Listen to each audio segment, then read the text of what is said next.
আমাদের একটা প্রতিবেশী দেশ আছে, আমরা আমাদের দেশ নিয়ে যত ভাবি তারা তার চেয়ে বেশি ভাবে। কথা বুঝতেছেন না? আরো ভেঙে বলতে হবে। হ্যাঁ, আমরা আমাদের দেশ নিয়ে যত উদ্বিগ্ন, এদের আরো টেনশন বেশি। বলেন, আমাদের দেশে শান্তি আছে না নাই? আমরা হিন্দু মুসলিমে কখনো দাঙ্গা লাগে? আসতে বলেন, কেন লাগে? ওদের পূজা পার্বণে আমাদের মাদ্রাসার ছেলেরা যে পাহারা দেয়, চিল্লায় বলেন ঠিক কিনা? আমাদের তাফসির মাহফিলের সময় ওরা ডিস্টার্ব করে, ঢোল বাজায় না। ওদের পূজা পার্বণের সময় আমাদের তাফসির মাহফিলের ডেট হলে আমরা চেঞ্জ করে দেই। সুবহানাল্লাহ, কি সাম্প্রদায়িক সম্প্রীতির রোল মডেল। আর ওই বাংলাদেশের ব্যাপারে তারা অনেক ডিস ইনফরমেশন ছড়াচ্ছিল। ভারতের অনেকগুলো গণমাধ্যম, আমি জেনারেলাইজ করব না, আমাদের প্রতিবেশী দেশের সব গণমাধ্যমকে আমি দোষ দিতে চাই না। অনেকগুলো গণমাধ্যম তারা ডিস ইনফরমেশন শেয়ার করেছে। ডিস ইনফরমেশন আর মিস ইনফরমেশনের পার্থক্য আছে। মিস ইনফরমেশন না জেনে ভুল বুঝে একটা মিথ্যা বা ভুল তথ্য ছড়িয়ে দেয়া, এটার ক্ষমা আছে, এটার কি আছে? আর ডিস ইনফরমেশন মানে ইচ্ছা করে, প্ল্যান করে, ম্যাপ করে, ছক এঁকে মিথ্যা, গুজব, রটনা সোশ্যাল মিডিয়ায় ছড়ানো, এটার ক্ষমা আছে? আওয়াজ করে বলেন, ক্ষমা আছে? ভারতের কিছু গণমাধ্যম তাই করেছে। আমরা ব্যথিত হয়েছি, আমাদের হৃদয়ে রক্তক্ষরণ হয়েছে। আমাদের প্রতিবেশী দেশকে বলতে চাই, আমাদের দেশ নিয়ে আপনাদের ভাবার দরকার নাই।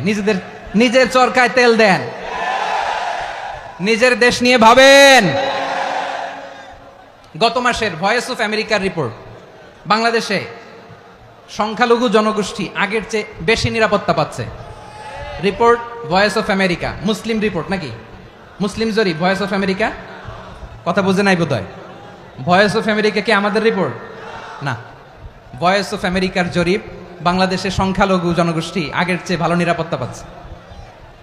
শুধু এখানেই শেষ না, মাইক্রোসফটের একটা জরিপ শোনায় আপনাদেরকে। তারা সারা পৃথিবীতে গুজব, ভুয়া আর মিথ্যা নিউজ ছড়ানোতে কোন দেশ সেরা একটা রিপোর্ট করেছে। এর মধ্যে 1 নম্বরে এসেছে ভারতের নাম।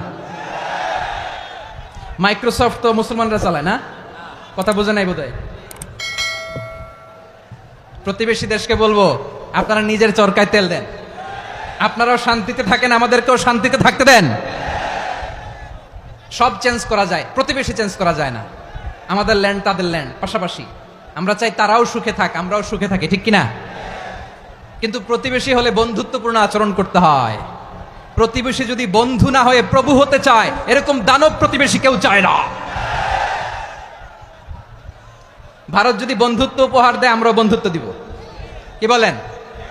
তারা যদি বন্ধু সুলভ আচরণ করে, আমরাও বন্ধুত্ব উপহার দেব। কারণ আমাদের পররাষ্ট্র নীতি হচ্ছে সবার সাথে বন্ধুত্ব, কারোর সাথে বৈরিতা নয়। আলহামদুলিল্লাহ বলেন, কত চমৎকার পলিসি আমাদের। আমরা নির্বিবাদী, আমরা বাংলাদেশিরা শান্তিকামী। We are proud of that. এজন্য আমরা গর্ববোধ করি। আমাদের পররাষ্ট্র নীতি সবার সাথে বন্ধুত্ব, কারোর সাথে শত্রুতা নয়। তাই প্রতিবেশী দেশকে বলবো, আমার ভাইয়েরা, আপনারাও আমাদের ভাই, বন্ধুত্ব দিলে বন্ধুত্ব পাবেন। বন্ধুত্ব ইজ ওয়েলকাম, দাদাগিরি নয়। বন্ধুত্ব ওয়েলকাম, দাদাগিরি নয়, লাউড এন্ড ক্লিয়ার। ভারত যদি বন্ধুত্ব দেখায়, বন্ধুত্ব পাবে। কিন্তু ভারত যদি বাংলাদেশে আধিপত্যবাদ বিস্তার করতে চায়, বাংলাদেশের 18 কোটি জনগণ সেটা রুখে দেবে। ভারত যদি গৌর গোবিন্দের ভূমিকায় নামতে চায়, দেশের 18 কোটি মুসলমান শাহজালালের ভূমিকায় নামবে।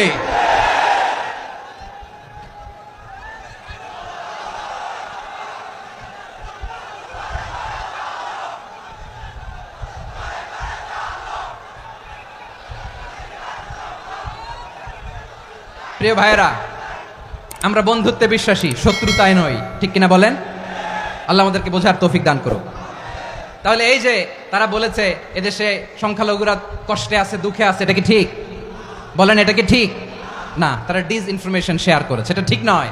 আমার প্রতিবেশী বন্ধু রাষ্ট্রকে বলবো, আপনারা এটা করবেন না, এটা করবেন না। আমরা শান্তিতে আছি, আপনারাও শান্তিতে থাকেন, আমাদেরকেও শান্তিতে থাকতে দেন। এই যে চিটাগাংয়ের অ্যাডভোকেট আলিফ হত্যাকাণ্ডে গোটা বাংলাদেশ আমরা ধৈর্যের পরাকাষ্ঠা দেখিয়েছে, চিল্লায় বলেন ঠিক কিনা? আমাদের নেতা আমাদেরকে ডেকেছে, আমরা শান্ত থেকেছি। আমরা শান্ত থাকতে চাই, আমরা ঐক্যবদ্ধ থাকতে চাই। যে কোনো ষড়যন্ত্র রুখে দেওয়ার জন্য ঐক্যবদ্ধ প্রচেষ্টার কোনো বিকল্প নাই।